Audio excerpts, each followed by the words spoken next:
تنولی ہزارہ میں تناول وادی کے علاقے کا ایک قبیلہ ہے۔ تنولی عربی نژاد ہیں اور حضرت عباس بن عبد المطلب سے تعلق رکھتے ہیں، جو نبی اکرم صلی اللہ علیہ وآلہ وسلم کے چچا ہیں۔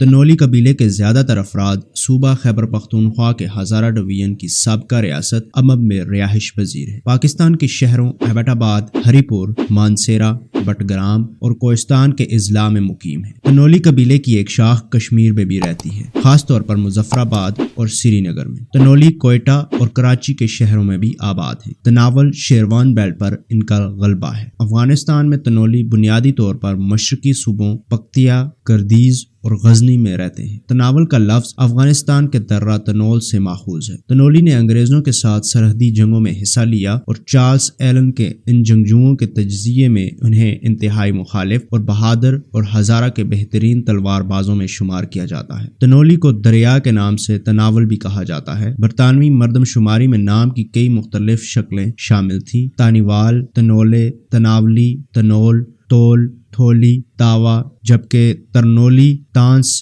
تنائی تنولی قبیلے کے لیے استعمال نہیں ہوتے۔ تنولی کا سامنا مغربی باشندوں سے پہلی بار 1700 عیسوی کے آس پاس ہوا تھا، مہابن کے ٹرانس انڈس بیسن میں، جہاں سے یوسف زئی قبیلے کے ذریعے انہیں سندھ کے پار بھگایا گیا تھا۔ 19ویں صدی کے آخر تک تنولیوں نے ایبٹ آباد اور دریائے سندھ کے درمیان ضلع کے مغربی مرکز میں اور دریا اور اراش کے میدانوں کے درمیان وسیع پہاڑی ملک میں تناول کا علاقہ آباد کر لیا تھا۔ میجر ویس 1872 کے مرتب کردہ ہزارہ کی سیٹلمنٹ رپورٹ کے مطابق تنولیوں نے، جنہوں نے امب نامی ریاست کی بنیاد رکھی، تناول پر پہلے ہی اپنا اختیار قائم کر چکے تھے۔ ہزارہ کی آبادکاری کی رپورٹ کی بڑی اردو کاپی اس علاقے کی تاریخی تجربے کی فہرست میں بہت سی اقتباسات پر مشتمل ہے۔ اس وقت تیار کیے گئے اور رپورٹ میں منسلک متعدد نقشوں میں ہزارہ کو مغلوں اور درانیوں کے ماتحت ظاہر کرتے ہوئے امب ریاست کو ملک کے تناول کے طور پر دکھایا گیا ہے۔ اس ملک کا اصل وجود اتنا ہی پرانا ہے جتنا کہ ہندوستان پر عظیم افغان حملوں کے درمیانی دور کا ہے۔ تنولی کو دو بڑے ذیلی قبائل میں تقسیم کیا گیا ہے: ہندوال اور پلال۔ مؤخر الذکر تناول کے علاقے کے شمالی حصے پر قابض ہے اور 1968 میں ریاستوں کی تحلیل ہونے تک امب کی نیم خود مختاری ریاست کی تشکیل کی گئی تھی۔ تنولیوں کے نواب رنجیت سنگھ کے ماتحت سکھوں کے خلاف لڑنے کے لیے مشہور تھے۔ اس سے پہلے تناول بھی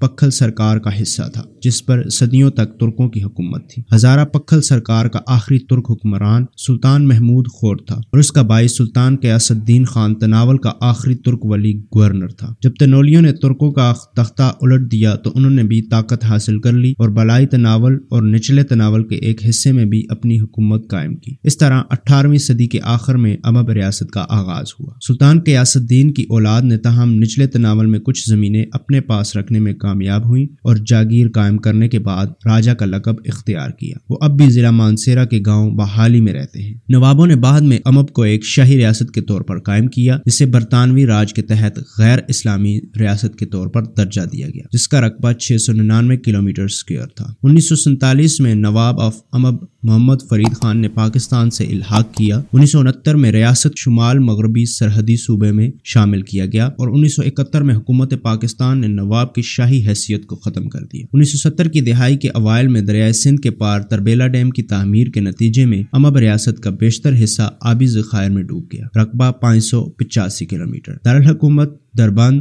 اور شیرگڑھ کو گرمیوں کی رہائش کے طور پر استعمال کیا جاتا تھا۔ تنولیوں کو مارشل رئیسوں میں شمار کیا جاتا تھا۔ یہ ایک نظریہ اس مفروضے پر مبنی تھا کہ بعض نسلی گروہ فطری طور پر دوسروں کے مقابلے میں زیادہ جنگی جھکاؤ رکھتے ہیں۔ یہ ایک اصطلاح تھی جو اصل میں انگریزوں نے استعمال کی تھی، جس نے مشاہدہ کیا تھا کہ اسکاٹش ہائی لینڈرز جنگ میں دوسروں کے مقابلے زیادہ شدید تھے۔ برطانیہ میں اور اس تصور کو ہندوستان تک بڑھایا گیا۔ ان کے بہت سے پٹھان رسم و رواج ہیں اور وہ اپنے لباس اور ظاہری شکل پر بہت فخر کرتے ہیں۔ وہ اپنی عادات میں سخت اور سادہ ہیں، عام طور پر چوری اور بے حیائی کی برائیوں سے پاک ہیں، لیکن معتبر، ضدی اور معاف کرنے والے ہیں۔ مذہبی طور پر وہ سنی مسلم ہیں۔ یہ تھی آج کی معلوماتی ویڈیو۔ ایسی مزید معلوماتی ویڈیوز دیکھنے کے لیے ہمارے چینل ورلڈز ڈاکومنٹری کو سبسکرائب کریں